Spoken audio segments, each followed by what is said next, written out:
राधे राधे।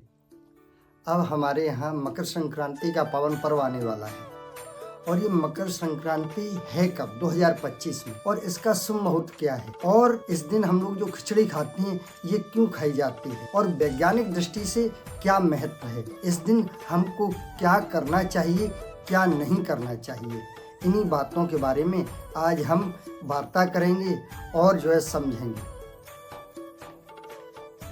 14 जनवरी 2025 दिन मंगलवार के दिन हम और आप सभी मिलकर के मकर संक्रांति का पावन पर्व मनाएंगे। इस त्योहार को अलग अलग प्रांतों में अलग अलग नाम से मनाया जाता है। जैसे कहीं इसको लोहरी कहते हैं, कहीं पोंगल कहते हैं, कहीं खिचड़ी महोत्सव कहते हैं। इसके अनेकों नाम हैं, लेकिन भाव एक ही है कि त्योहार को मनाना है। और इस दिन भगवान सूर्य मकर राशि में प्रवेश करते हैं। 8:54 पर सुबह धनु राशि से भगवान सूर्य मकर राशि में जाएंगे। और इस दिन जो पावन पर्व है, पुण्य काल, दान आदि करने का जो समय है वह सुबह 8:54 से लेकर के शाम के 5:44 तक रहेगा। श्रीमद् भागवत कथा के अनुसार एवं अन्य पुराणों के अनुसार भगीरथ जी ने घोर तप किया और अपने पितरों के उद्धार करने के लिए माँ गंगा को प्रसन्न किया और उनकी तपस्या से प्रसन्न होकर के माँ गंगा इसी दिन पृथ्वी लोक पर पधारी थी और भगीरथ जी के पीछे पीछे गंगा सागर तक गई थी। वहाँ पर भगवान भगीरथ ने माँ गंगा के जल से अपने पितरों की मुक्ति के लिए तर्पण किया था और इस तभी से पश्चिम बंगाल में गंगा सागर के किनारे पर माँ गंगा के सानिध्य में सुंदर महोत्सव वहाँ मनाया जाता है। अनेक प्रांतों के, अनेक देश विदेश के लोग वहाँ आते हैं और वहाँ पर इस मंगल दिव्य महोत्सव को मनाते हैं। और इसी दिन से भगवान सूर्य उत्तरायण हो जाते हैं। हिंदू धर्म में सूर्य के उत्तरायण होने से देवताओं का दिन बताया गया है और मकर संक्रांति से ही खर मास की समाप्ति हो जाती है। हमारे यहाँ सुंदर मांगलिक कार्यक्रम जैसे विवाह संस्कार है और गृह प्रवेश है, मुंडन संस्कार है, आदि गृह प्रवेश, अनेकों जो सुंदर सुंदर हमारे यहाँ उत्सव या संस्कार होते हैं, धार्मिक कार्य होते हैं, आयोजन, वो सभी शुभारंभ हो जाते हैं। और इस दिन दान करने का महापुण्य होता है, यानी वह अक्षय होता है और वो जो हम दान करते हैं उसका 100 गुना फल हमें प्राप्त होता है, यानी वो जो किया हुआ दान है वो 100 गुना हमको वापस मिलता है। भीष्म पितामह 58 दिन तक सरसैया पर पड़े रहे क्यों खरमास चल रहा था। तो खरमास में रवि जिस समय दक्षिणाएं होती हैं उसमें जो व्यक्ति मरता है तो वह मुक्त नहीं हो पाता। इसलिए भीष्म जी ने उस समय का इंतजार किया और मकर संक्रांति के दिन जब सूर्य उत्तरायण हो गए, स्वर्ग के दरवाजे खुल गए, तब उन्होंने अपने प्राणों को त्यागा। और इसलिए कहते हैं कि जो उत्तरायण में प्राण त्यागता है वह सीधा स्वर्ग में जाता है। स्वर्ग के दरवाजे भी इसी दिन से खुल जाते हैं। और इस दिन दान, जप, होम, तीर्थ, स्नान आदि करना बड़ा ही फलदायी माना गया है। अब जानते हैं कि मकर संक्रांति के दिन हमें क्या करना चाहिए। तो इस दिन आप जब सुबह जल्दी जगें और जग करके यदि आप तीर्थ में हैं तो गंगा जी में स्नान करें, यदि गंगा जी नहीं है तो किसी अन्य नदी में स्नान करें।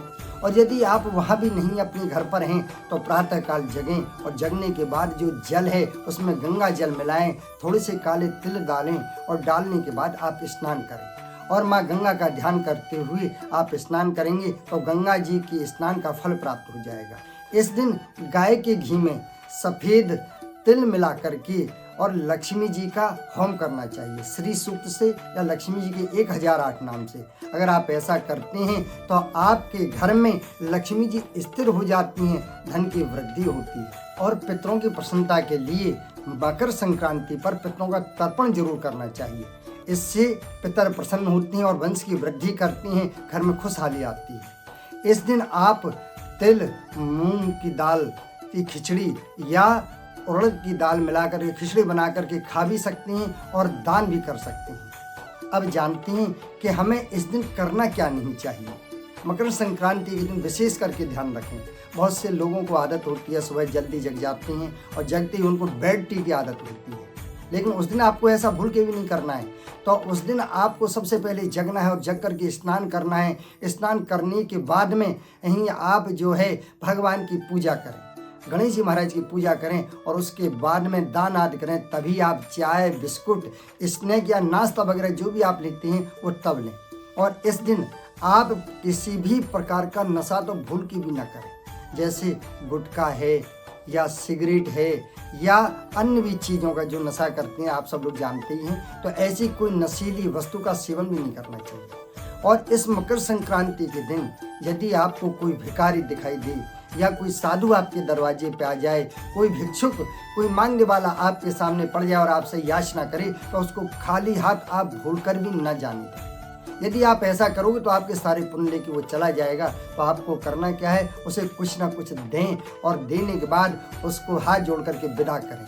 यदि आप ऐसा करते हैं तो आपको इस मकर संक्रांति का पुण्य मिलता है। और इस दिन भूल कर भी किसी की निंदा स्तुति नहीं करनी चाहिए। लोगों में आदत होती है एक दूसरे की बुराई करने की, लेकिन ऐसा भी भूल कर नहीं करना चाहिए, नहीं तो आपको पुण्य की जगह पाप लगेगा। मकर संक्रांति पर खिचड़ी खाने के पीछे क्या कारण है? इसके पीछे बाबा गोरखनाथ की कहानी है कि खिलजी का युद्ध नाथ योगियों से चल रहा था और बाबा गोरखनाथ भी उस समय थे। तो सारे नाथ योगी परेशान होने लगे और जब वो भोजन नहीं बना पा रहे थे तो कमज़ोर होने लगे। बाबा गोरखनाथ ने उनको सलाह दी कि आप दाल, चावल और सब्जी को मिला कर के भोजन बनाएं। और वह भोजन इतना जल्दी बन गया कि उनको युद्ध करने में भी कोई दिक्कत नहीं हुई। तब से नाथ योगियों के द्वारा जब ये भोजन बनाया गया तो उनको बड़ा ही वो स्वादिष्ट लगा और पौष्टिक लगा और ऊर्जा उससे तुरंत उन्हें मिलने के कारण उनको भोजन काफ़ी पसंद आया। उसके बाद में बाबा गोरखनाथ ने इस व्यंजन का नाम खिचड़ी रखा। गोरखपुर में बाबा गोरखनाथ के मंदिर के पास बहुत भव्य मेला लगता है मकर संक्रांति पर, और वहाँ पर खिचड़ी बना करके बाबा गोरखनाथ को भोग लगाया जाता है और उसको फिर प्रसाद में सब लोग पाते हैं, इसलिए इसका नाम बाबा गोरखनाथ ने खिचड़ी रखा। यदि आपको वीडियो पसंद आई हो तो लाइक करें, शेयर करें और कमेंट जरूर करें। जय श्री राधे।